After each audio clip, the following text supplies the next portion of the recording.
तर नमस्कार. सर्वप्रथम आपल्या सर्वांना आत्ता सध्या चाललेल्या असलेल्या नवरात्रीच्या भरपूर मनापासून शुभेच्छा. मी डॉक्टर गिरिजा वाघ, भारती हॉस्पिटल इथे मी स्त्रीरोग प्रसूतीशास्त्र विभागाची प्रमुख आहे. आणि आज आपल्या वहिनी साहेब, आपल्या मॅडम स्वप्नाली विश्वजित कदम यांच्या गायडन्सनी मी हे सूत्रसंचालन करते आहे. मॅडम सुद्धा इथे जॉईंट आहेत, पण सध्या काही व्यस्ततेमुळे ही जबाबदारी त्यांनी आज संध्याकाळी मला दिलेली आहे.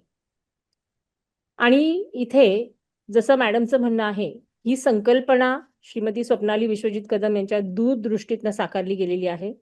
त्यांच्या मते प्रत्येक स्त्रीने स्वतःच्या आरोग्याची काळजी घेतली पाहिजे आणि विशेषतः आता ह्या सत्रामध्ये आपण हृदयाच्या काळजीबद्दल बघणार आहोत. त्याचमुळे नमस्कार आणि भारतभरातील भारती परिवारातील सर्व महिलांना माझा मनपूर्वक शुभेच्छा. आजचं वेबिनार भारती आरोग्य सखी हे केवळ एक शैक्षणिक सत्र नाही, तर आपल्या आरोग्याच्या दिशेने एक प्रेमळ आणि सशक्त असं पाऊल आहे.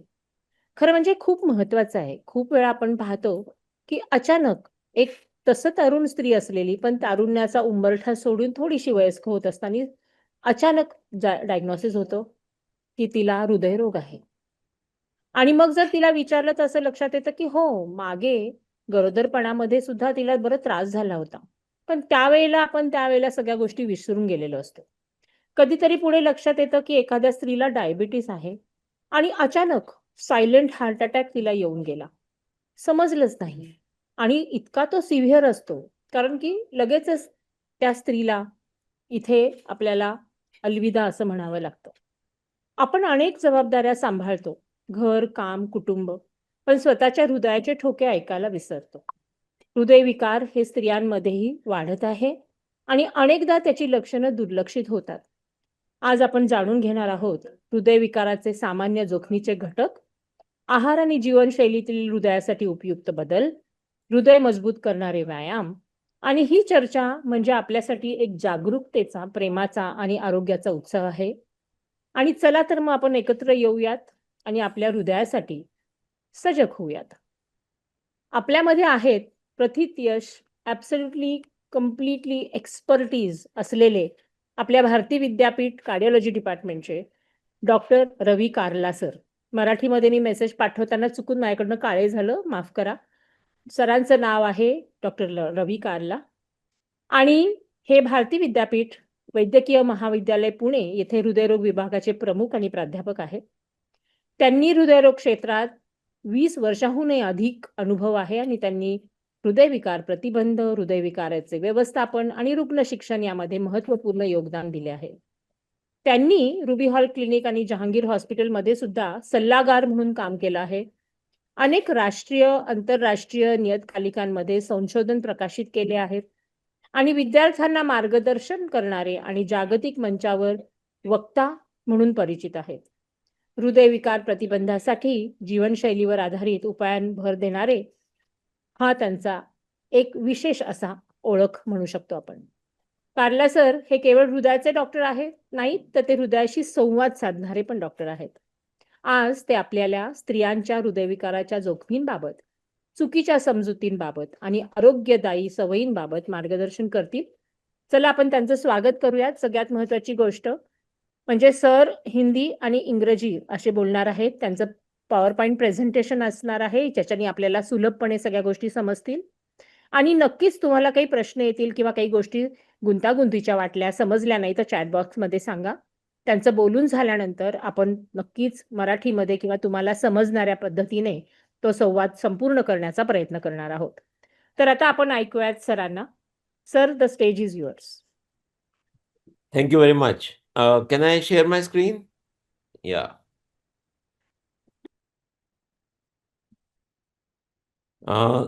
Good evening to everybody. नमस्कार. आज हम कुछ बात करेंगे आप सबके हृदय की सेहत के बारे में, about the heart health of women who have to look after themselves, have to look after their families, look after their homes. अपने घर में सब सारे परिवार को सबको देखना है उन्होंने, इसलिए it is most important for you to be educated about heart health. आपने अपने आप को तो बचाना ही है हृदय रोग से, मगर अपने सारे परिवार को भी बचाना है। इसलिए हमने सोचा कि आपसे आज आपके हृदय रोग के बारे में बात करें। ये I have given it the title the elephant in the room, मतलब अंग्रेजी की टर्म है, इसका मतलब कि प्रॉब्लम है आपके सामने मगर आपको दिख नहीं रही। ठीक है, आपके साथ, आप उसके साथ रह रहे हैं मगर आपको दिख नहीं रही। तो आगे बढ़ के देखते हैं।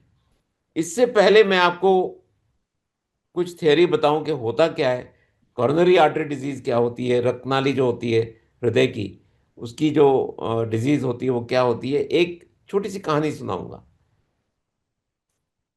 एक केस के बारे में। 32 साल की यंग लेडी हमारे पास आई, कभी कभी पार्टी में स्मोक करती थी और वो छाती में दर्द लेकर आई। अभी आप सोचिए, किसी वेस्टर्न कंट्री वाले को मैं बताऊं कि इस लेडी को हार्ट अटैक है, वो मानेगा नहीं मेरी बात। मगर हम रोजाना देखते हैं, आप लोगों में से जो आईसीयू में काम करते हैं या कैथ लैब में काम करते हैं, आपको you would have seen so many young ladies, young main coming with heart attacks. It is not unknown for women to have heart disease.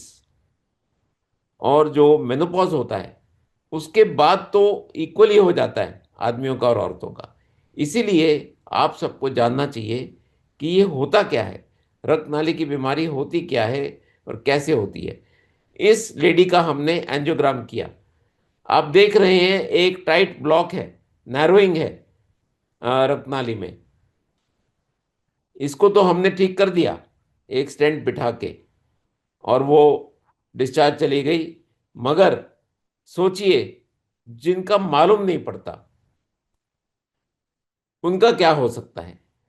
So I will briefly explain to you what is coronary artery disease, वो कैसे होती है, उसका risk किसको ज्यादा रहता है।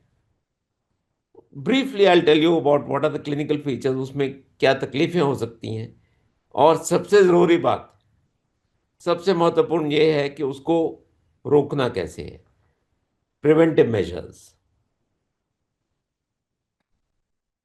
हमारा हृदय होता है एक मसल का पंप, और उसने सारी जिंदगी, 70, 80, 90, 100 साल की जिंदगी उसने कंटिन्यूअस पंपिंग करनी है। It cannot afford to stop even for a few seconds, because our whole body is dependent on this pump. और इस मसल के पंप को अपना रक्त चाहिए होता है, अपनी खुराक चाहिए होती है, अपनी ऑक्सीजन चाहिए होती है। तो वो रक्त जाता है, ये जो उसके ऊपर नालियां दिखती हैं उनको रक्त, हृदय की रक्त नाली बोलते हैं, कॉर्नरी आर्टरीज। और इन आर्टरीज में जब भी कोई नैरोइंग होती है, आप देख रहे हैं फैट जमा हुई है, चर्बी जमा हो गई नस में, तो वो नैरो हो जाती है, उसको रक्त नहीं पहुंचता। और कभी कभी वो फट के उसमें खून की गिल्टी बन जाती है, ब्लड क्लॉट, और वो पूरी बंद हो जाती है। और जब वो पूरी बंद होती है उसको बोलते हैं हम हार्ट अटैक। और पूरी ना बंद हो तो उसको बोलते हैं हम एंजाइना, उसको चलने फिरने में तकलीफ होती है उस इंसान को। तो आपने वो एंजियोग्राम में नैरोइंग देखी थी, ये ऐसे डायग्राम बनी हुई है वैसी ही नैरोइंग की। तो इसको बोलते हैं coronary artery disease, atherosclerotic coronary artery disease. ये 90% पेशेंट जिनको हार्ट अटैक होता है उनमें इस तरह की बीमारी पाई जाती है। और भी कुछ कारण है मगर वो 5 to 10% ओनली। तो इसके बारे में हमें जानकारी लेनी है आज। अब ये क्यों होती है, कोई एक कारण नहीं है। हम इसे कहते हैं मल्टी फैक्टोरियल डिजीज। इसके कई कारण हो सकते हैं, रिस्क फैक्टर्स बोलते हैं उनको, किसको ज्यादा रिस्क है किसको कम है। मगर ये आप जान लीजिए कि अगर जीरो रिस्क फैक्टर्स हैं तब भी हो सकती है, बट लेस कॉमन। अब ये रिस्क फैक्टर्स दो तरह के होते हैं, कुछ तो हमारे हाथ में नहीं होते और कुछ हम कंट्रोल कर सकते हैं अपने आप। तो let's see what are these risk factors. Non modifiable, दुनिया में माना जाता है कि मेल्स, आदमियों को ये ज्यादा होती है, मगर मेनोपॉज के बाद सबको इक्वल हो जाती है। और हमारे देश में देखा जाता है कि फीमेल्स को भी ज्यादा होती है। एज, कहा जाता है कि 50, 55, 60 साल की उम्र के बाद ये कॉमन है, मगर जैसे मैंने आपको एक एग्जाम्पल दिखाया, उससे पहले भी हो सकती है और होती है। 30 साल की उम्र में, 28 साल की उम्र में हमने देखा है। लेडीज को कम होती है, मगर ये नहीं कि नहीं होती। फैमिली हिस्ट्री, अगर हमारी फैमिली में किसी को हार्ट अटैक की हिस्ट्री है, खासकर प्रीमेच्योर कॉरोनरी आर्टरी डिजीज उसको बोलते हैं, जल्दी हो गई उनको, तो वो हमारे लिए रिस्क फैक्टर है। रेशियल, ये माना जाता है कि साउथ एशियंस, हमारे देशवासी, हमको बाकी दुनिया से ज्यादा होती है। मगर ये जो चीजें हैं इसको हम बदल नहीं सकते।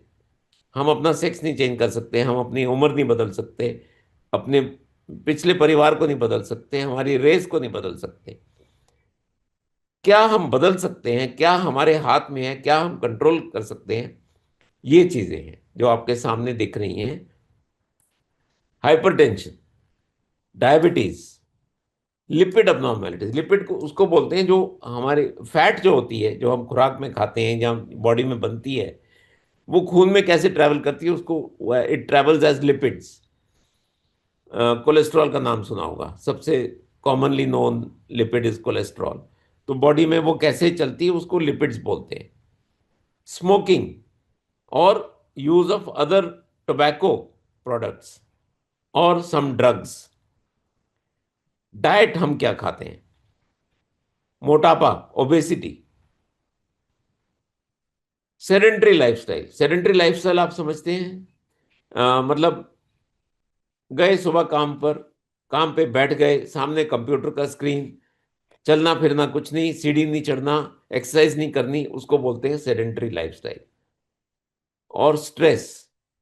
सो ये चीजें हम अपने आप कुछ काबू में ला सकते हैं।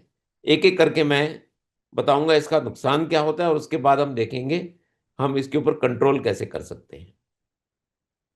ब्लड प्रेशर से, आप सोचिए आपकी बॉडी की जो रक्त नालियां हैं, जो आर्टरीज हैं, उनमें अगर प्रेशर बढ़ेगा तो वो पाइप के ऊपर जब उसकी दीवार पे प्रेशर पड़ेगा तो वो wall of that pipe, the arteries will be damaged, और उस वॉल के अंदर कोलेस्ट्रॉल जाके बैठ जाएगी।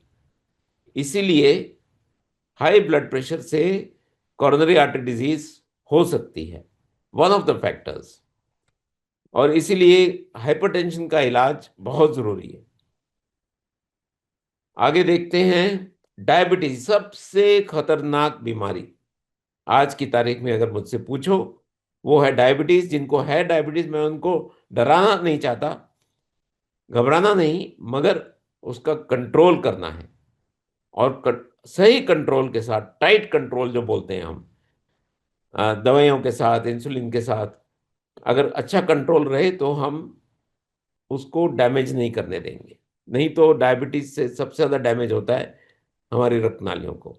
ना सिर्फ कॉरोनरी आर्टरी डिजीज ज्यादा होती है डायबिटिक्स को, उनकी नसें भी नैरो होती हैं और उनको हार्ट अटैक भी ज्यादा आते हैं। सो इसलिए हमें डायबिटीज की से बहुत खतरनाक रहना चाहिए, बहुत सतर्क रहना चाहिए, और सही टाइम पर अपने डॉक्टर को कंसल्ट करके उसका कंट्रोल करना चाहिए। इसीलिए हम जो एनुअल मेडिकल करते हैं हम भारतीय में, उसमें शुगर जरूर होती है। एक ब्लड टेस्ट करते हैं हम शुगर का। तो जैसे कि मैंने बताया, ज्यादा होती है, ज्यादा सिवियर डिजीज होती है, और साइलेंट डिजीज होती है। उसमें हार्ट अटैक हो भी जाता है मरीज को, मगर हमें मालूम ही नहीं पड़ता, क्योंकि पेशेंट को पेन नहीं होती। और उसको, क्योंकि रक्तनालियां बहुत नैरो होती हैं, उसको इलाज करना भी ज्यादा मुश्किल रहता है। डिसलिपिडीमिया मैंने बताया, कोलेस्ट्रॉल, कोलेस्ट्रॉल बड़ी हो, ये थोड़े से पेशेंट्स में अपने आप बढ़ जाती है, मगर ज्यादा देखा जाता है कि हम जो खाते हैं उससे बढ़ती है। और दो तरह की कोलेस्ट्रॉल आमतौर पे जानी जाती है, एलडीएल और एचडीएल। एलडीएल जो होती है वो खतरनाक रहती है, वो जाके रक्तनाली की वॉल में जाके बैठ जाती है।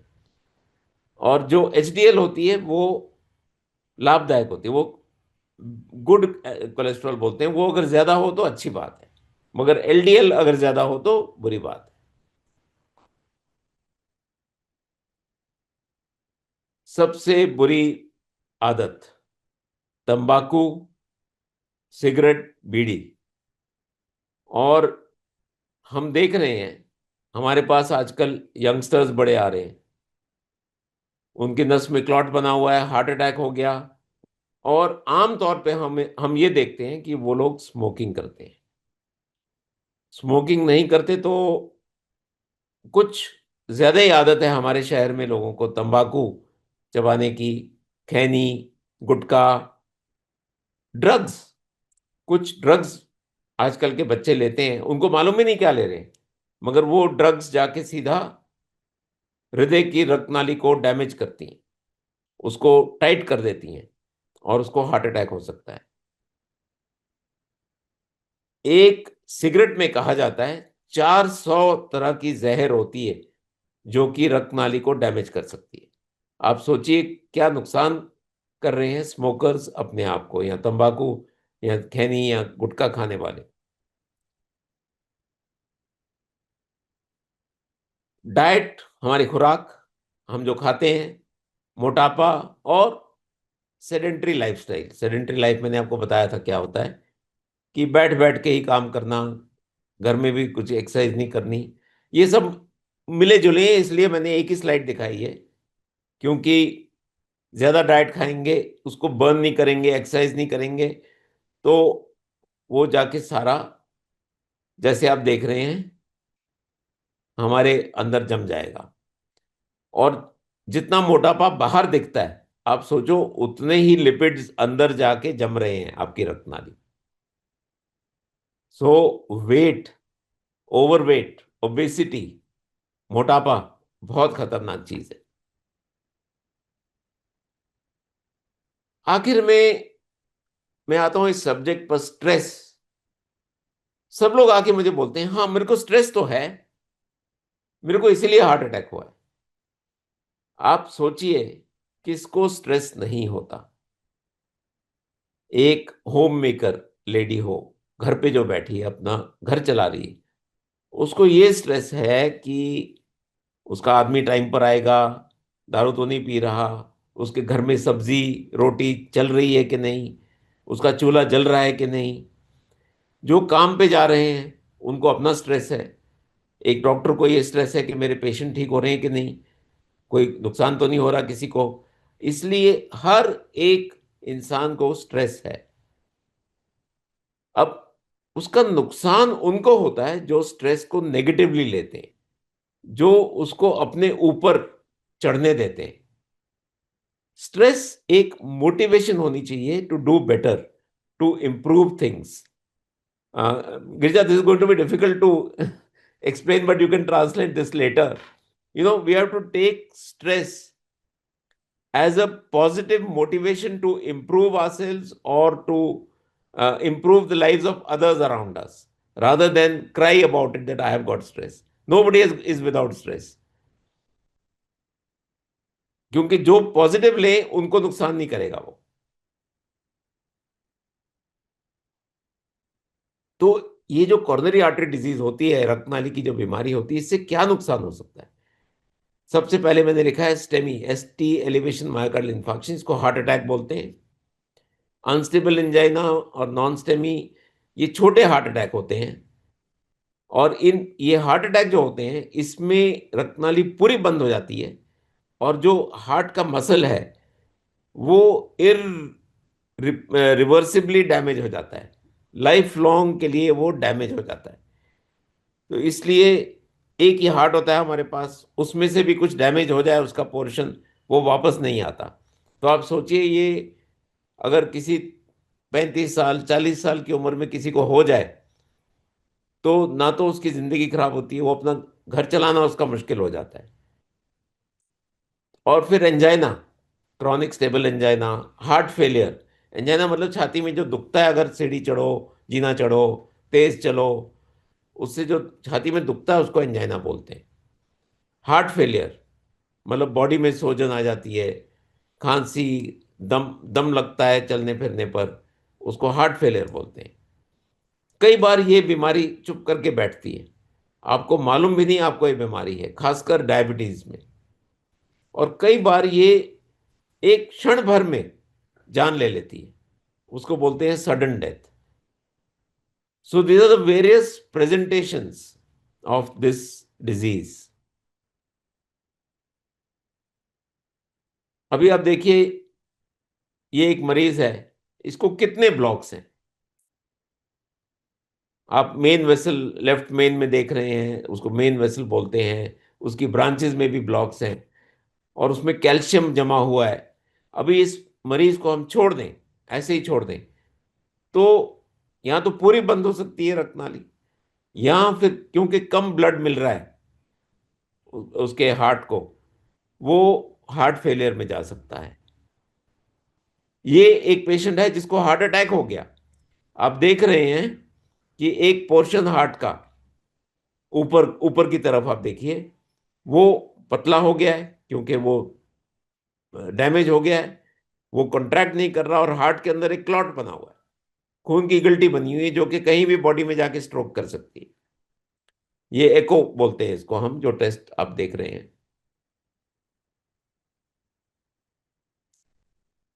अब आते हैं हम प्रिवेंशन ऑफ हार्ट डिजीज। देखिए, ये मैं नहीं कह रहा कि सब कुछ हमारे हाथ में है, मगर जो है हमारे हाथ में हमें वो करना चाहिए, क्योंकि ये बीमारी जानलेवा भी है, और जान वैसे भी बर्बाद कर देती है, जिंदगी बर्बाद कर देती है, ना सिर्फ एक इंसान की मगर परिवार की। और जो मैं आपको बताने जा रहा हूं, ये चीज जो जो रत्नाली में ब्लॉक्स बनते हैं, आप सोचिए कितनी उम्र से बनते हैं, किसी को मालूम है? 2 साल। 2 साल की उम्र से आगे बचपन में शुरू हो जाते हैं। तो आपको ना सिर्फ खुद की डाइट देखनी है और अपना लाइफस्टाइल देखना है, मगर आपने अपने परिवार को भी स्वस्थ खाना खिलाना है, उनकी उनका स्वास्थ्य देखना है। तो हम एक एक करके देखते हैं कि क्या अच्छा है हमारे लिए, क्या बुरा है। खाने पीने की बात आई, it is well known that fresh fruits and vegetables, फल, सब्जियां ताजी, अलग अलग रंगों की हमको खानी चाहिए। It is good for our health. दालें अच्छी होती हैं। दूध के प्रोडक्ट्स सही हैं, पनीर, चीज, मगर वो हो सके तो स्किम्ड मिल्क, उसमें से मलाई निकाल के बनाइए। नॉन वेजिटेरियन डाइट बहुत बदनाम है, और बहुत सारे नॉन वेजिटेरियन सुन भी रहे होंगे मेरे को। मैं उनको संतुष्टि देना चाहता हूं कि नहीं, इतना इतना नुकसान नहीं होता नॉन वेजिटेरियन खाने से। सिर्फ आपने ये देखना है कि उस जो मीट है उसमें से सारी चर्बी निकाल दीजिए। उसको बोलते हैं, हम इंग्लिश में बोलते हैं लीन मीट, कि सारी चर्बी निकाल दी। और मीट्स में से भी अच्छे मीट हैं चिकन और फिश। फिश का कोई नुकसान नहीं है, खासकर सी फिश जो होती है, उसके बहुत फायदे भी हैं हार्ट के लिए। उसमें कुछ ओमेगा 3 फैटी एसिड्स, कुछ ऐसे केमिकल्स होते हैं जो कि हमारे हार्ट को स्वस्थ बनाते हैं। हाँ, जो रेड मीट्स होते हैं वो कम खाने चाहिए, क्योंकि उसमें चर्बी इतनी अलग करनी इजी नहीं होती, उसकी ज़्यादा चर्बी होती है अंदर। तो रेड मीट्स नहीं, वाइट मीट्स खाइए। रेड मीट जो लोग खाते हैं कम, और चर्बी निकाल के। रोटी, रोटी, चावल, बाजरा, एवरीथिंग इन मॉडरेशन। चावल कम, आटा, ज्वार का, गेहूं का, सब अच्छे हैं, मगर ये नहीं कि आप ज्वार खा रहे हैं तो 10 रोटी खा ली घी डाल के। वो भी नुकसान करेगी। Don'ts, I have kept it very simple.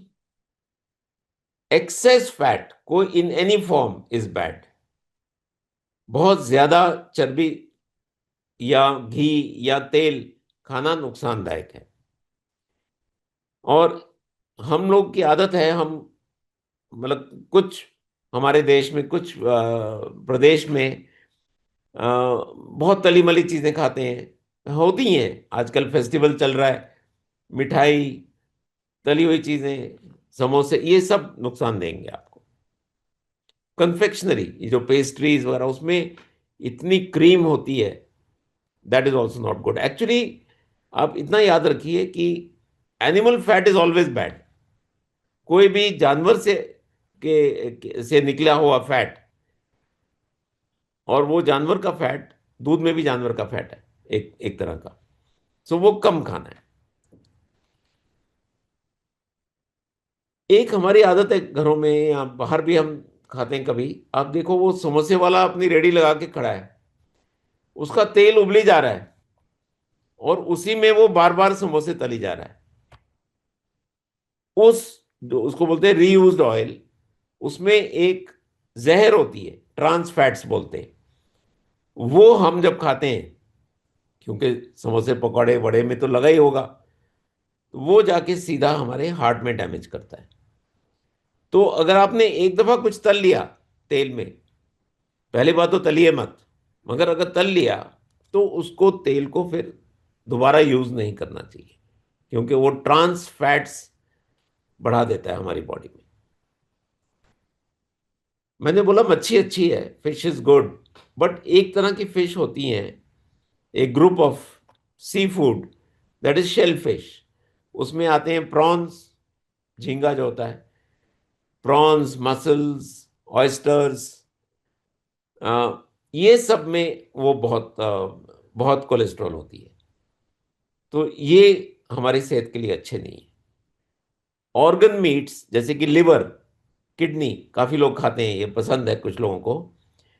Brain, भेजा, भेजा फ्राई, वो भी नुकसान करता है, क्योंकि उसमें भी कोलेस्ट्रॉल ज्यादा रहती है।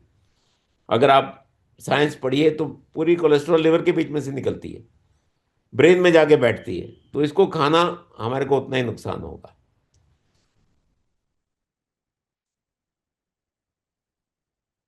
अभी सवाल आता है कि हमने कुकिंग तो करनी है। अभी आप यूरोप जाओ, वहां देखो आप, सारा खाना बेकिंग से बनता है या ग्रिल करते हैं वो लोग, बहुत कम चीज तलते हैं।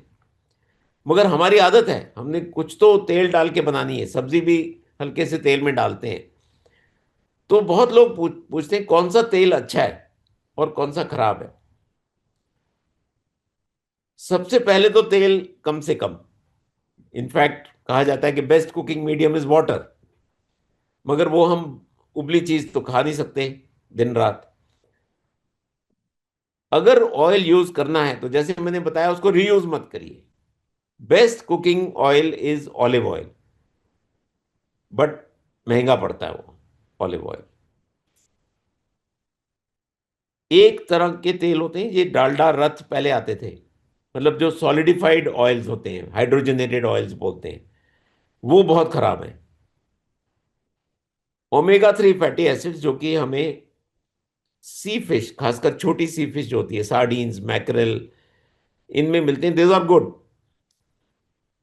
अभी आप पूछोगे कौन सा तेल अच्छा है, पाम ऑयल में तलूं कि मैं ब्रैन ऑयल में तलूं कि मैं वो ग्राउंड नट ऑयल के, पीनट ऑयल के, कोकोनट ऑयल, कौन सा अच्छा है?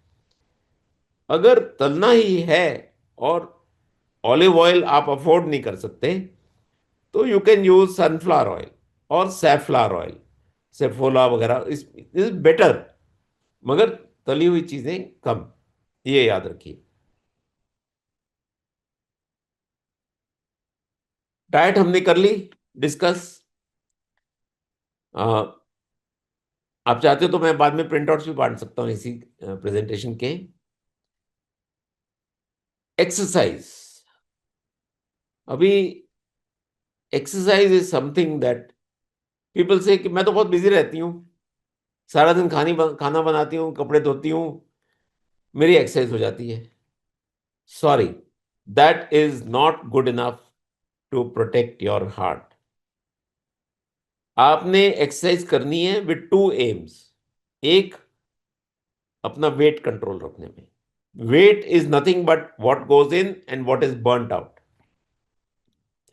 दूसरा, आपने एक्सरसाइज करनी है to improve the function of your heart, keep your heart healthy. Because अगर आप अपना बाहर का वेट बढ़ाएंगे उतना ही फैट जमा होगी आपकी रक्तनाली में, इतना सोच लीजिए। मगर जो भी एक्सरसाइज करें, शुरू करने से पहले एक दफा अपने डॉक्टर से पूछ लिया, अगर आपने पहले कभी नहीं करी। It should be regular. ये नहीं कि मैंने आज कर ली, अभी अगले हफ्ते तो आराम करेंगे, फिर देखेंगे, मेरे को टाइम नहीं है। Make it a part of your daily routine on at least 4 to 5 days in a week. You have to give yourself 45 minutes to 1 hour every day for keeping yourself fit, and you have to advise the same thing to your family members. Moderate exercise अच्छी है। Moderate मतलब ये नहीं कि आप overdo करें, और ये भी नहीं कि बहुत कम करें कि हाथ ऐसे घुमा दिए तो मेरी एक्सरसाइज होगी। You have to do brisk walking और लाइट जॉगिंग, हल्की सी jog. And best is aerobic exercise with some strength training. Aerobics मतलब दौड़ना, स्विमिंग करनी, साइकिलिंग करनी, डांस करना, रैपिड डांस, कई कई तरह की एरोबिक एक्सरसाइज है। और स्ट्रेंथ ट्रेनिंग से मेरा मतलब ये है that you also add some resistance. Resistance में भी in the form of weights, मतलब आप रनिंग भी करिए या साइकिलिंग भी करिए, साथ थोड़ा वेट्स करिए या कुछ मशीन पे थोड़ा सा काम करिए, क्योंकि it is important to do some strength training. क्योंकि जब मसल्स जो होते हैं आपके अच्छी कंडीशन में होने चाहिए, तभी वो आपकी कैलोरीज बर्न करेंगे। अभी कितनी एक्सरसाइज करनी चाहिए, I can individually prescribe the exercise if you come to us, but generally speaking आपका हार्ट रेट, आप उसको 80% ऑफ टारगेट हार्ट रेट तक ले जा सकते हैं अगर आपके पास फिटबिट है या वो स्मार्ट वॉच है। टारगेट हार्ट रेट क्या होता है? 220 माइनस एज। सो अगर किसी की उम्र 50 है तो उसका टारगेट हार्ट रेट 170 हो गया, और उसका आपने 80% तक जा सकते हैं। ठीक है, 80% of 170, and that is safe generally. मगर जिसने कभी नहीं करी वो प्लीज एक दफा अपने डॉक्टर से मिल लीजिए या ट्रेनर को बोलिए कि साइंटिफिकली आपको बताए।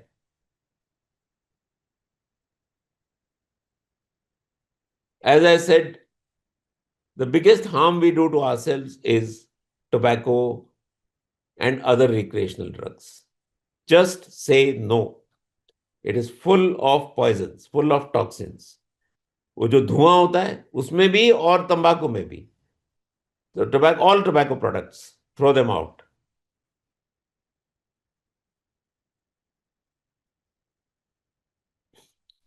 ब्लड प्रेशर को रेगुलरली चेक कराइए। अगर हाई है तो उसका पूरा इलाज लीजिए। और अगर आप वेट कंट्रोल करेंगे, एक्सरसाइज करेंगे, आपका बीपी अपने आप कम हो जाएगा। डायबिटीज मैंने बोला है, जल्दी पकड़िए। टाइट कंट्रोल, उसको ये नहीं कि 250, 300, 350 की शुगर लेके आप घूम रहे हैं, वो डॉक्टर के ऊपर छोड़ दीजिए कैसे कंट्रोल करना है, मगर डॉक्टर की एडवाइस फॉलो करिए।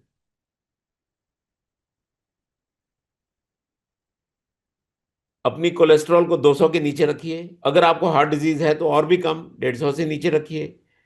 एलडीएल कोलेस्ट्रॉल एक होती है, उसको 100 से नीचे रखिए। और ये सब कुछ विद डाइट, लाइफस्टाइल एंड सब medications prescribed by your doctor. इसलिए हम एनुअल चेकअप कराते हैं। स्ट्रेस, मैंने बोला कि स्ट्रेस सभी को रहता है। आप अपने आप को ट्रेन करिए to deal with stress.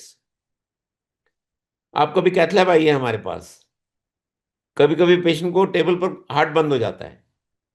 Instead of losing control shouting कि यह क्या हो गया, हम उसका हार्ट वापस स्टार्ट करते हैं आराम से। We take it as a challenge and we deal with it. तो वो हमारे लिए स्ट्रेस है, but we learn to use that stress positively. अपना एक एक्टिव सोशल सर्कल रखिए। जिसके फ्रेंड्स हैं, जिसका सोशल सर्कल है, वो लंबा जीते हैं। Count on your family support. जो भी आपका परिवार है आपकी मदद करेगा, आप उनकी मदद करिए, आप दूसरों की मदद करिए, आपको स्ट्रेस कम लगेगा। रेगुलर एक्सरसाइज से अपने आप ही स्ट्रेस कम हो जाता है। एक्सरसाइज से कुछ केमिकल्स बनते हैं हमारे ब्रेन में, उससे स्ट्रेस का इफेक्ट कम हो जाता है।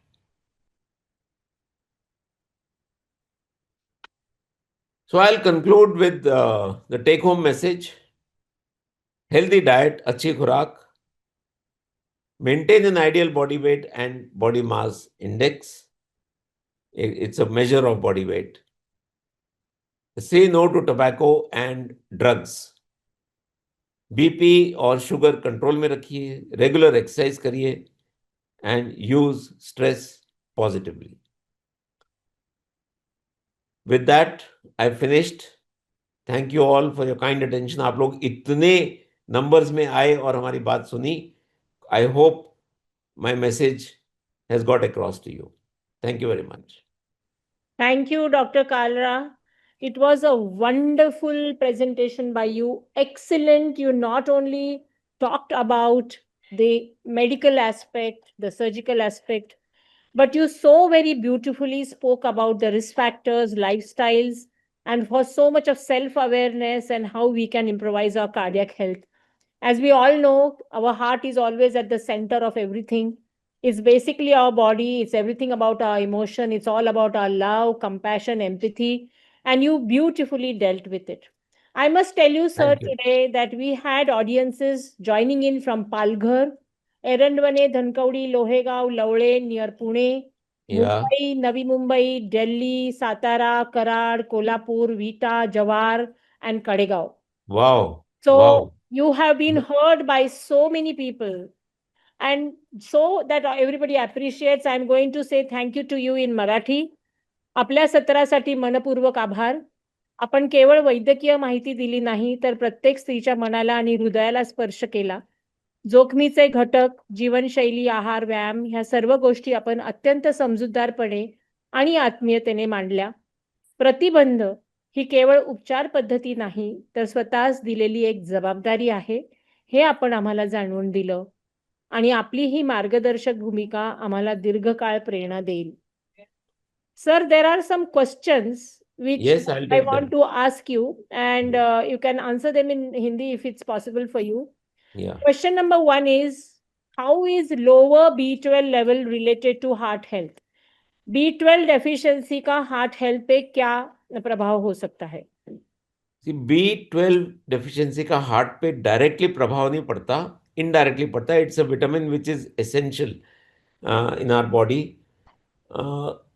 और B12 आइसोलेटेड अगर कम है, एक तो आपका खून कम बनेगा, so you will not be able to deal with the, मतलब आपको अगर इस्कीमिया हो रहा है, अगर आपकी रक्तनाली ब्लॉक है, तो और उसका नुकसान होगा।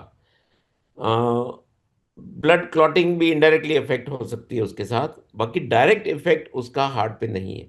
हार्ट पे डायरेक्ट इफेक्ट होता है folic acid deficiency, that is B6। क्योंकि उससे क्या होता है कि हार्ट के अंदर ये डैमेज हो सकती हैं रक्तनालियां, हम्म. और ब्लड क्लॉट भी हो सकता है। So B6 is more directly related to the heart. Homocysteine, ये these are rarer sort of things, but वो फोलिक एसिड के साथ जाती है। अच्छा. with folic acid and homocysteine, homocystinemia, they go together. अच्छा. हाँ। So but then that you leave it to the doctor to diagnose. Correct. आपको, अब वो प्रॉब्लम ये है कि प्योर वेजिटेरियंस जो होते हैं हम्म. उनको थोड़ा ये खाने में नहीं मिलता B12 B6, हम्म. तो उनको शायद सप्लीमेंट लेना पड़े। अच्छा. हाँ। तो जो प्योर वेज होते हैं, अच्छा नॉन वेज डाइट में ही सब कुछ रहता है। अच्छा। हाँ, इसकी डेफिशिएंसी नहीं होती।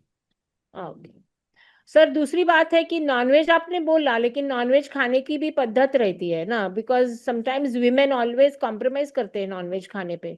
एवरीथिंग, वो जो फ्लैशी पार्ट रहता है अच्छा अच्छा, वो सब मेल्स को, हस्बैंड्स को खिलाते हैं, खुद तो सिर्फ ग्रेवी वेवी खाते हैं, तो उससे तो खराब ही हो सकता है B12। हाँ बिल्कुल, सबको सबको इक्वली खाना चाहिए, जो भी खा रहे हैं। और मतलब this is sort of a social issue rather than medical issue. आपको देखना है कि आपने, see, I always say somebody who cannot look after herself cannot look after her family। क्योंकि आपने अपने आप को जब तक नहीं देखा, अपना स्वास्थ्य नहीं देखा, तो आप अपने परिवार को कैसे स्वास्थ्य रखें? Absolutely. So you have to look after your diet, your exercise. Ladies don't do exercise generally, I am just generalising. So they correct. Must look after. अच्छा, मैं, खैर, मैं यही उल्टा भी बोल सकता हूँ। हम्म। Just today, I had a camp and I saw a hugely obese person whose O. wife is a physical trainer. हाँ। She is a gym तो वो उल्टा भी होता है कभी कभी। हम्म। मगर लेडीज के लिए क्या रहता है कि घर से बाहर निकलना मुश्किल है। मत हम्म। निकलिए, घर में एक एक्सरसाइज साइकिल रखिए, एक स्टैंडिंग साइकिल रखिए।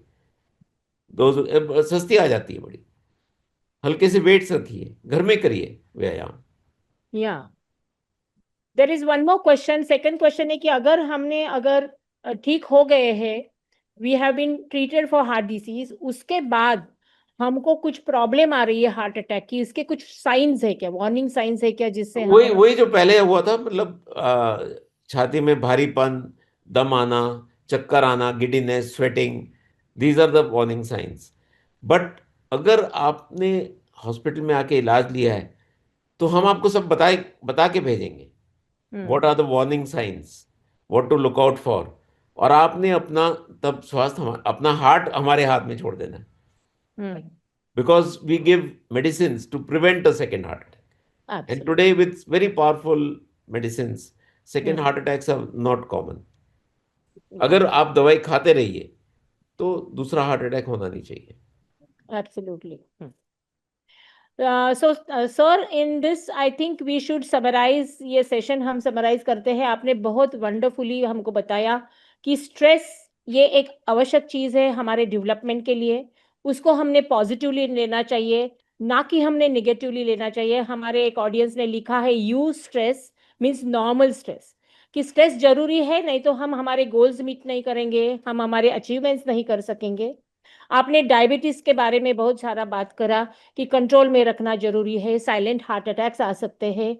वेजिटेरियनिज्म के लिए भी आपने बात करी कि it's very important that we have proper healthy nutritive diet. Fried foods, trans fats, bakery products, ये कंट्रोल करने चाहिए, ना कि अवॉइड ही करना अच्छा है। हमारे लिपिड्स हमने बराबर से मेंटेन करना जरूरी है, और अपने एक्सरसाइज का वंडरफुली कॉम्पोजिशन बताया, aerobic, strength training and not. आप घर में काम कर रहे हो तो ये वर्क में काम कर रहे हो तो वो इनफ नहीं है, आपको एडिशनल आपके हार्ट के स्वास्थ्य के लिए एक्सरसाइजेस करना बहुत ही जरूरी है। और ये सब करते हुए, ये थोड़ा सा समरी मैंने स्वप्नाली मैडम के स्टाइल में करने का कोशिश करा है, because every time she is very very particular कि वो कोई भी चीज़ जब यहाँ बोली जाती है उसके बारे में बोलती है, कि समोसा या एक्सेसिव फ्राइंग और ये सब चीज़ें हमने अवॉइड करनी चाहिए। I must tell you sir, for us Swapnali madam is a health icon. We Yeah, look she at her is, as she a is, woman who is always healthy. She's a health freak, and and she is the one who started this Arogya Sakhi. आणि त्याच्यामुळे स्वप्नाली ताई, तुम्ही आहात इथे आणि तुम्ही आमच्याशी संवाद साधू शकत नाहीत, आम्हाला माहिती आहे, पण आमच्या सर्व आरोग्य सखींतर्फे तुम्हाला खरंच खरंच मनापासून धन्यवाद, की तुम्ही आमच्यासाठी हा प्लॅटफॉर्म तयार केलाय। मला माहिती की इथल्या सगळ्या भगिनींना तुमच्याशी बोलायचंय, पण आम्ही सगळेजण मेसेज आणि चॅट बॉक्समध्ये तुम्हाला थँक्यू म्हणतच आहोत। जागतिक हृदय दिनाच्या आधीच स्वप्नाली ताईंच्या दूरदृष्टीने आपल्याला त्या दिशेने आज नेलं आहे। प्रेमळ विचार, काळजी आणि कृती यांचा संगम म्हणजेच भारती आरोग्य सखी। ही संकल्पना केवळ जागरूकता नव्हे, तर आपल्या प्रत्येकाची हृदयाची एक सजीव स्पंदन आहे, हे लक्षात ठेवा। तो आपके दिल हमेशा सशक्त रहे और हमेशा बीट करते रहे। आरोग्याची सुरुवात घरातून होते आणि काळजीची सुरुवात खरं म्हणजे स्वतःपासून होते. हे आपण आपल्या स्वप्नाली ताईंकडनं शिकलं पाहिजे आणि हाच संदेश त्यांना ह्या प्रत्येक सेशनमध्ये आपल्यापर्यंत पोहोचवायचा आहे. तुम्ही इथे बघत असाल, की चॅट बॉक्समध्ये एक स्कॅन कोड आलेला आहे. तो डाउनलोड करा आणि त्याच्यावरती तुम्ही तुमचे फीडबॅक्स देऊ शकता. एक फीडबॅकची लिंक पण आलेली आहे आणि इथे काही प्रश्न आलेले आहेत. परत एकदा छोटेसे प्रश्न मी जे घेते 1-2 की ब्लड प्रेशर जर कालरा सर इज अराउंड 149/96 तर आम्हाला पर्मनंट ब्लड प्रेशरचं दवाई घेणं गरजेचं आहे का? का ते See, सेटल होईपर्यंतच घ्यायचं का आयुष्यभर घ्यायचं? एक रीडिंग 146/96 का मतलब नहीं है। हम कम से कम 2-3 बार बीपी लेते हैं और वो भी पेशेंट शुड बी रिलैक्स्ड। ये नहीं कि पेशेंट ने कॉफी पी ली ज्यादा, बिना नींद के आ गए, बिना हं. सोए। तो we should be sure that there is hypertension. Yes, then if it is remaining above 140 and 90, it needs to be treated. और अगर डाउट है तो हमारे पास आजकल 24 घंटे का बीपी नापने की मशीन है। मगर मैं सबको यही सलाह देता हूँ, एक होम बीपी अप्रेटिस ले लीजिए, 1,500-2,000 में आता है। आप 3 दिन अपना घर पे बीपी लिए फिर आइए मेरे पास, मैं बताऊंगा आपको सही है कि नहीं। आपको देख के बीपी बढ़ गया तो क्या करने का? मेरे को देख के बीपी कम होता है लोगों का, पता नहीं है। ओके, अस्पताल में आने से बढ़ गया है, ऐसे पेशेंट बातें करते हैं हमें। हाँ, इसलिए मैं बोल रहा हूँ घर पे लीजिए। That is called white coat hypertension. It is a known fact, not hmm. only here, all over the world. So अस्पताल में आके एक अलग सी टेंशन हो जाती है, बीपी बढ़ जाता है। तो हम उस पे नहीं, मैं बेस्ट कहता हूँ घर पे एक बीपी अपेरेटिस ले लीजिए, यहाँ हम 24 घंटे का बीपी लगा देंगे। होम बीपी आपको मुझे मॉनिटरिंग। एक बात करनी है कालरा सर, कि हमारे यहाँ भारतीय विद्यापीठ में गायनेक डिपार्टमेंट की तरफ से हमने लास्ट 15 ईयर्स से मिडलाइफ मैनेजमेंट क्लिनिक शुरू करी है। तो एकदम संक्षिप्त इसमें हम सब हेल्थ केयर सर्विसेज वीमेन को देते हैं। उसमें हम बीपी, ईसीजी, लिपिड प्रोफाइल ये भी करते हैं और हमने हमारे तरफ से बहुत सारे औरतों को आपके पास भेजा है। हाँ हाँ सो ये एक वेरी इंपॉर्टेंट सर्विस है भारतीय विद्यापीठ के और हमारे भारतीय विद्यापीठ परिवार के काफ़ी महिलाएँ आती हैं और अभी तो मैं देखती हूँ कि वापस चेकअप के लिए 5 साल्स के 5 इयर्स के बाद आती है और काफ़ी हाँ। सारे जनों को हमने हेल्प करा है। और आपका ये होम बीपी चेकिंग का आइडिया एकदम फर्स्ट क्लास है मुझे लगता है।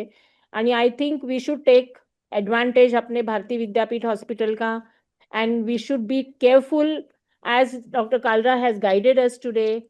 And I think all of us should think of ahar, as he said, good nutrition, vihar, as he said, exercise, and vichar, being positive and stress free.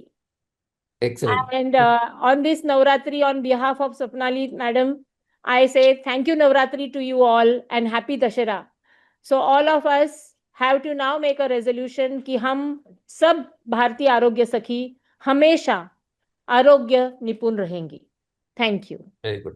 Thank you very much for your kind attention and thanks to everybody who attended. Thank you, Swapnali Namaskar. Madam. Thanks a ton for giving us this stage and opportunity. And we are always indebted to you. And it has been a wonderful journey up till now. And I'm sure we are going to continue this as further as possible. Thank you so much.